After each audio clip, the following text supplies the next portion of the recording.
KDI에서 오신 차문중 박사님을 소개합니다. 먼저 그럼 차문중 박사님이 5분 정도로 미안합니다. 그렇게 좀 해주시죠. 네, KDI의 차문중입니다. 7분 정도까지. 알겠습니다. 네, 오늘 정말 재밌게 잘 들었습니다. 우리 세대가 이 편을 가르는데 굉장히 익숙해져 있어가지고 진보냐 보수냐 뭐 좌냐 우냐 그래서 이쪽이냐 저쪽이냐 참 많이 하는데 알게 모르게 거기 세뇌되어 있는 이 딱딱한 뇌를 가지고 이재민 교수님 글을 읽었을 때는 굉장히 헷갈렸습니다. 저도 모르게 진단을 하게 됐는데 그게 재단이 잘 안 되는, 그래서 가만히 생각을 해보니까 굉장히 깊이가 있고 객관적으로 우리의 경제발전 역사를 보려고 하셨기 때문에 그 객관성이 바로 함부로 재단을 하지 못하게 하는구나 이런 느낌을 받았고요. 그래서 후학으로서는 굉장히 느끼는 바가 많았습니다. 제가 많은 부분에 대해서 동의를 하고 있는데 약간은 다른 견해가 있긴 있습니다. 그런데 그게 제가 생각할 때는 본질적인 문제가 아니고 이게 사회과학 또는 경제학이라는 학문이 지니고 있는 방법론적인 한계일 가능성이 굉장히 높다고 생각하고 있습니다. 제가 어줍지 않게 이렇게 좋은 말씀 해주신 것을 다시 요약을 하지는 않을 거고요. 다만 우리나라가 1960년부터 80년까지 연평균 약 40% 정도씩 수출이 성장을 했는데 이 수출이 경제 성장의 가장 중요한 요인 중에 하나였고 또 그 상당 부분이 정부의 유인 체계가 있었기 때문에 가능한 것이 아니었느냐, 이게 이제 교수님께서 말씀을 하신 거고요. 그런 유인 체계에는 환율 정책이 있을 수가 있고 산업별 또 산업 정책이 있을 수가 있다 이렇게 말씀하셨는데 전적으로 동의하고 있습니다. 제가 조금 다르게 생각하는 것은 이제 고환율 정책에 대해서인데요. 제가 고환율 정책에 대해서는 약간 레저베이션이 있는 게 당시의 산업 정책이 그렇다면은 최상이냐, 고환율 정책보다 더 좋으냐라고 물어보시면 그건 아닙니다. 그런데 제가 다만 환율에 대해서 걱정을 하고 있는 것은 제가 두 가지 베이스라인을 가지고 말씀을 드릴 텐데, 첫 번째로 우리나라는 그 당시에 비산유국이었고 소규모 개방 경제를 추구했고 아주 못 사는 개발도상국이었다는 게 한 가지 베이스라인이 되겠고요. 또 한 가지는 제가 기본적으로 환율이 정책의 수단이라기보다는 시장의 상황을 반영하는 아웃컴이라고 많이 믿고 있습니다. 이 두 가지 베이스라인을 가지고 생각을 해본다면 이 고환율 정책이 그렇게 아주 우리가 생각하는 좋은 결과만을 꼭 가져오진 않을 것 같다 이런 생각을 하는데요. 첫 번째로 말씀을 드리면 1960년에 우리나라의 공정환율이 달러당 62원이었습니다. 그런데 65년에는 4배가 올라서 265원, 70년에는 다시 5배가 돼서 310원, 75년에는 484원이 됐는데요. 이렇게 해가지고 484원이 된 것은 79년까지는 계속 유지가 되고 있습니다. 이게 높으냐 낮으냐를 평가하는 것은 굉장히 어렵죠. 기준이 없기 때문에. 그런데 60년에서 65년으로 갈 때 4배가 됐고 그 다음에 70년까지는 5배가 됐다는 것은 그렇게 천천히 오른 거라고 할 수는 없습니다. 상당히 빨리 오른 건데 여기에서 또 한 가지 생각을 해야 될 것은 그 당시에 다양한 수출 보조금 제도가 존재를 했었습니다. 이 수출 보조금을 다 묶어서 환산을 해보면 가장 높았을 때가 1971년인데 1달러 수출을 하면은 약 30센트를 보조금으로 받았습니다. 이거는 환율이 30% 변한 거와 거의 유사한 성격인데요. 이런 것들을 고려한다면은 사실은 환율이 그렇게 높지 않았음에도 불구하고 이미 실질적으로 생산업자들이 느끼는 환율은 굉장히 많이 평가절하가 돼 있었다라고 생각을 할 수가 있습니다. 그럼에도 불구하고 환율이 보조금보다는 더 좋지 않겠느냐라고 생각을 할 수가 있는데 저는 그 가장 큰 논거로는 사실은 환율은 모든 생산업자에게 동일하게 적용이 되지만 산업정책 보조금은 대부분의 경우에 특정 산업에만 집중이 되기 때문에 산업을 더 왜곡시키는 효과가 있다고 생각을 하고 있습니다. 그런 면에서 본다면은 보조금보다는 환율 쪽에 조금 치중하는 게 좋지 않겠느냐라는 말씀에는 충분히 수긍을 하고 있습니다. 또 한 가지 문제는 역시 왜곡에 대한 문제인데요. 우리가 명목 환율 이상으로 중요하게 생각하는 게 실효 환율이지 않습니까? 근데 실효 환율은 교역제하고 비교역제 간의 상대 가격입니다.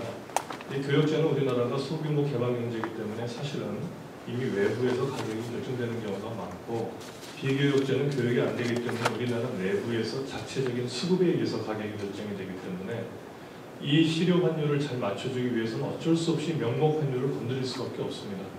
그런 의미에서 명목 환율을 어느 정도 정책의 도구로 사용해야 된다는 면에서는 동의를 하고 있습니다. 문제는 그게 지나치다면 오히려 큰 왜곡을 가져올 수가 있고 실효 환율까지 변화시켜서 비교육제 부분까지 쇠퇴하게 만들 수 있다는 가능성이 있는 거죠. 그게 제가 걱정을 하고 있는 부분이고요. 두 번째로 환율은 여러분들이 잘 아시다시피 환율 때문에 해외에서의 우리나라 제품의 가격이 변화하지 않습니까? 그래서 해외 시장의 가격의 변화율을 보면은 비용의 변화하고 마크업의 변화하고 환율의 변화로 나눠볼 수가 있는데 여기서 환율을 조작을 해가지고 해외 시장의 가격을 변화시켜서 업자들이 마크업을 올릴 수 있는 가능성이 굉장히 높습니다. 즉 자기가 노력을 하지 않아도 환율이 올라감으로써 자동적으로 가격 경쟁력을 획득하고 거기에서 생산업자들이 이윤을 추구할 수가 있기 때문에 이거는 중장기적으로 생산성의 향상에는 거의 도움이 되지 않습니다. 이럴 경우에 정부가 고환율 정책을 써서 그동안 너희들이 생산성을 올리면 환율을 정상화시키겠다. 이게 성공을 하면 좋지만은 성공하지 못할 가능성이 굉장히 높고 이게 장기적으로는 계속 고환율을 유지할 수 없기 때문에 어느 순간에는 경제에 굉장히 큰 충격이 되지 않을까 그런 우려가 있습니다. 그리고 인플레이션 말씀을 하셨는데 저는 전적으로 동의를 합니다. 인플레이션은 당시 우리나라 60년대, 70년대 우리나라의 특별한 상황이라고 얘기를 할 수는 없고 지금도 통하는 말인데 첫 번째로 내부적인 문제가 있겠고요. 그다음에 외부적으로 글로벌 인플레이션이 있을 수가 있습니다.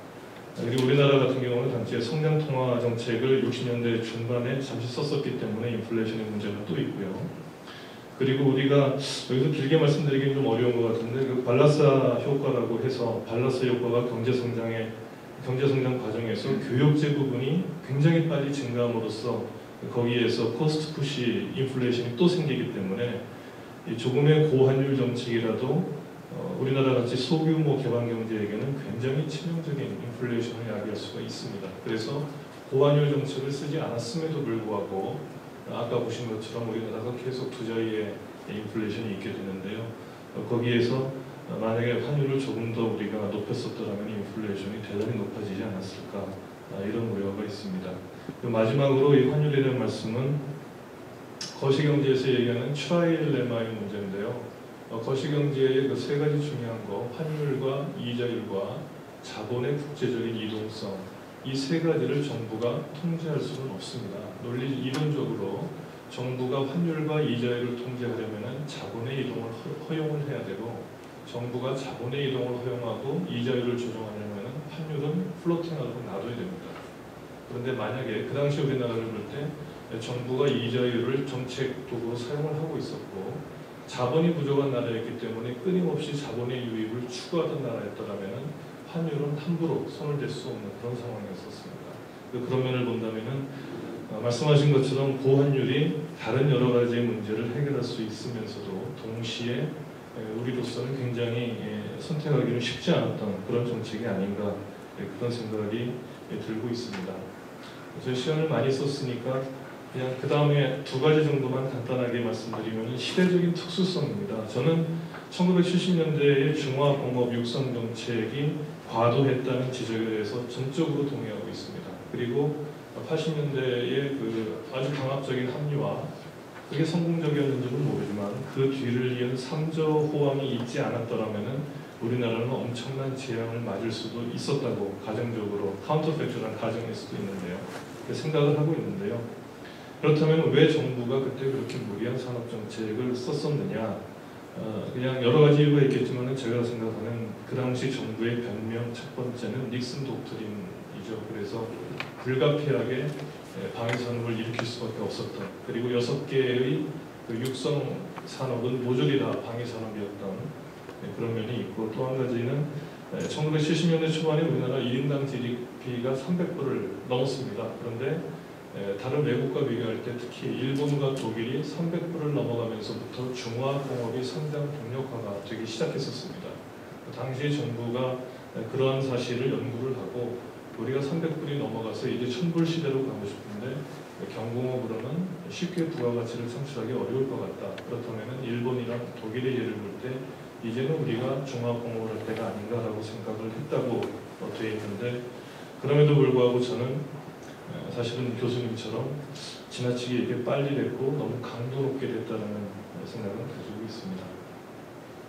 그래서 1950년대, 60년대 그때도 이제 그 교수님께서 말씀을 하셨던 정권의 정당화라는 측면에서 고성장 고물가를 쿠데타 세력이 받아들일 수밖에 없었다라고 말씀하셨는데, 역시 거기에도 동의를 하지만 한 가지 제가 우리나라의 역사를 볼 때 안타까웠던 것은, 아시다시피 1950년대에는 GDP의 약 10%가 해외의 원조였고요. 그 다음에 그게 예산의 한 50%까지 차지했었는데, 미국은 60년대부터 이거를 축소해 나가겠다 이렇게 얘기했고요. 그리고 아무런 자본도 없고 자원도 없는 나라에서는 어떻게 해서든 자본을 유치하고 수출을 해서 외환을 확보할 수밖에 없었고, 그게 결국은 이런 여러 가지 무리를 일으키는 근본적인 원인이 되지 않았나 그렇게 생각합니다. 그냥 1961년에 어떤 나라를 묘사를 했는데, 이 나라는 악몽과도 같다, 쥐구멍 같고 바닥이 없는 구덩이와도 같다. 원조가 경제 발전을 위해서 쓰인 것은 하나도 없고 원조는 사람들에게 복지에 대한 환상만 심어줬다. 이거는 미국 원조처가 우리나라를 1961년에 평가한 말입니다. 그 정도로 어려웠던 나라였기 때문에 사실은 어떤 무리를 해서라도 수출을 하고 외환을 확보하려고 하지 않았을까 그렇게 생각하고 있습니다. 리더십에 대해서는 시간이 없고, 그리고 제가 말이 길어질 수도 있고 제가 많이 알지 않기 때문에 별도의 말씀은 드리지 않겠습니다만은, 부패를 상당히 통제할 수 있었다는 것, 물론 만족스럽지는 않지만 그 당시 우리나라의 1인당 GDP 수준을 생각할 때는 그 정도로 부패가 통제하느라도 사실은 드물었다는 것, 그리고 수출 진흥 정책을 위해서 수입 대체를 주장하는 세력들을 극복을 하고 이러면, 그리고 이 수출 진흥 확대회의 같은 경우는 사실은 불필요한 부분도 있었지만 어떤 의미에서 본다면 직접적인 성과 지표를 가지고 와서 수출을 정렬을 했다는 면에서는 일정 부분의 의미가 있지 않을까 그렇게 생각을 하고 있습니다. 다시 한번 말씀드리지만 정말로 참 많이 배웠고요, 많이 생각을 할 수 있는 기회가 되었습니다. 감사합니다.